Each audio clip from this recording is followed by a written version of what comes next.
Why did you join the IPDA? I joined IPDA because I'd competed in debate in high school and really wanted the opportunity to keep that going. I'd learned so much and made a lot of great friends. And so it was just a big part of my social circles, my education so far. And so having the opportunity to continue that through my education at Union University was just a shot I couldn't miss. I see that's why you joined, but why did you stay? A lot of the same reasons that I ended up staying in it in high school. I absolutely loved the people, both in my team at Union University, but also on the circuit. Just getting to interact with other teams and coaches was really cool. IPDA is incredibly diverse. And so it was great opportunities to build community. And they just became my people. I looked forward to seeing people at tournaments. And then I continued to learn as well, just through the research that we did on different topics. So lots of factors kept me in it, but I just really had fun. What was your biggest misconception about the league before you joined? I definitely didn't expect it to be as diverse as it was. I thought as a pro IPD debater, I would be competing against other grad school students. But to get to compete against all kinds of different backgrounds and educated individuals was really cool. Competing against coaches and lawyers, as well as grad students, was just an interesting opportunity that I didn't expect coming into it. What do you think are the biggest reasons people do not join the IPDA? Well, they say that most people at a funeral would rather be like in the casket than giving the eulogy, just because of the fear of public speaking. And so I think that definitely plays a role in it. It's intimidating to get up and talk in front of people. I would say the second big reason would be like just misconceptions about what it is, commitment, how to put together a team. And so just the lack of education around this growing league might be another reason. If you could change this growing league, how would you change it? I would say just continuing to grow schools and different teams closer together and continue to see coaches working together to make the league better. We got to be a part of that as our team did scrimmages with other schools and helped build some of that camaraderie. But I think just the more that schools are bonded and working together, the more this league is going to continue to improve. What are some concrete activities we can engage in, aside from doing scrimmages, that might create that bonding? Yeah, that's a great question. I think any kind of like camp or orientation, either at the beginning of the school year, just maybe even for newer folks like freshmen who are coming in to get to know other schools and get to know the league, that would be a fun opportunity. Otherwise, like a nationals boot camp type thing where people got together and did drills or talked about what they were excited for, what their goals were for nationals. Those are cool things. Otherwise, like coaches retreats, I know that's happened in the past where the coaches can get together and brainstorm ideas. Those are just some cool ways to keep building that community. Tell me a story that defines what it means to be a professional IPDA debater. That's a tricky one because where do you start? There's so many stories from my time in the league. I think the one that comes to mind is that there's this other female IPDA pro debater who is just incredible at everything that she did. Very nice and personable to get to know, both inside and outside of rounds.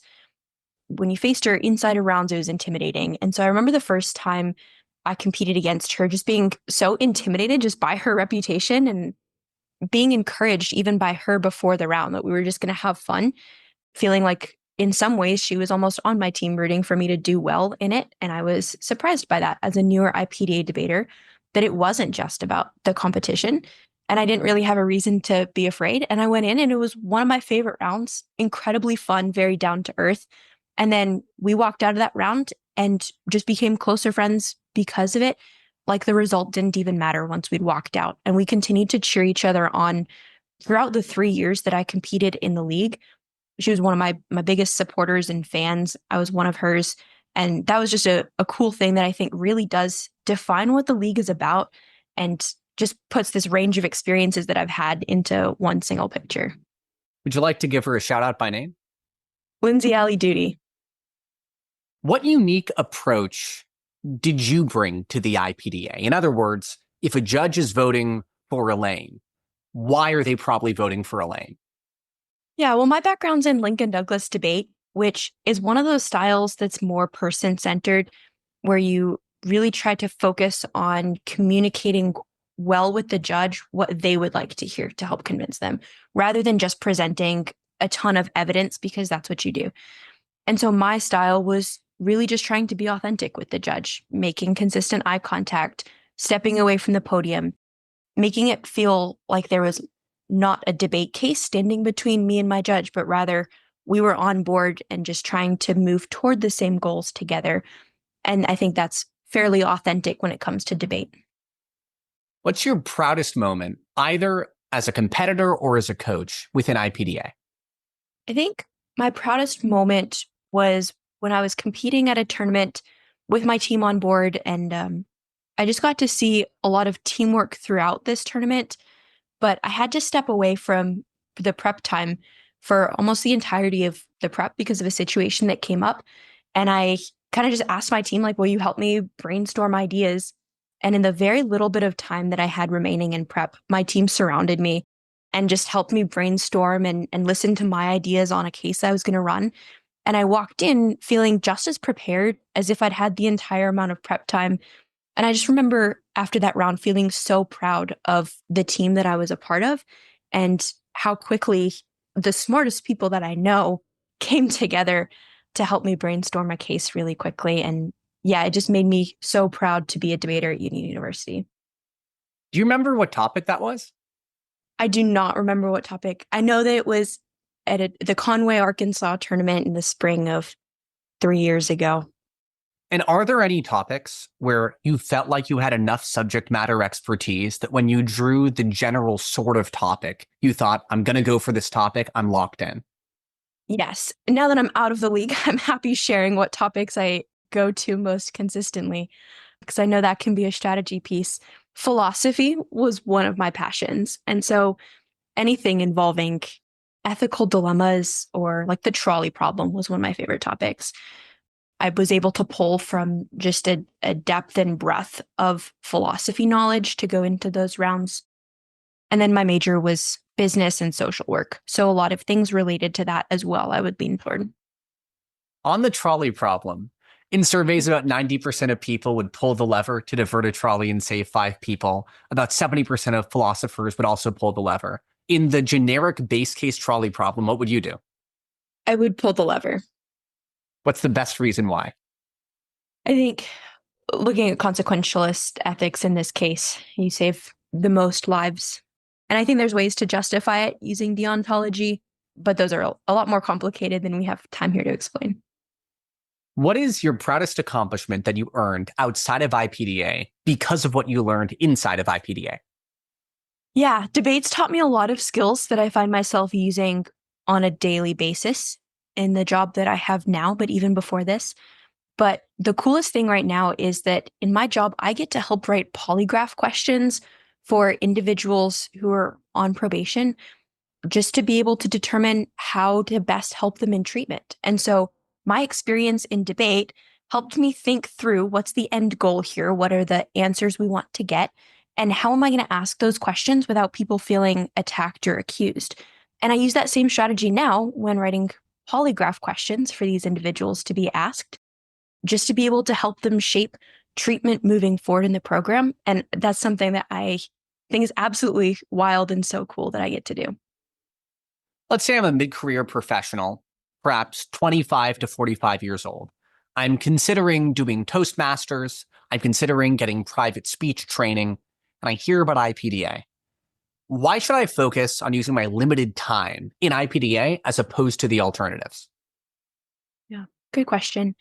Couple of reasons. The first one would be just the diversity of people and experiences that you get to have within IPDA. It's not just one particular box. You're going to get to interact with and compete against people from all sorts of backgrounds and all ranges of debate experiences, regardless of what division you end up going into. You also get a lot of options as far as what kind of format you pick. If you are able to do team IPDA, individual, and then we have speech events as well that are available. And so you're not boxed into just one specific thing. So diversity is a big one. There's also a fairly low commitment to get in. You don't have to have a ton of training. You don't have to pour too many hours into it.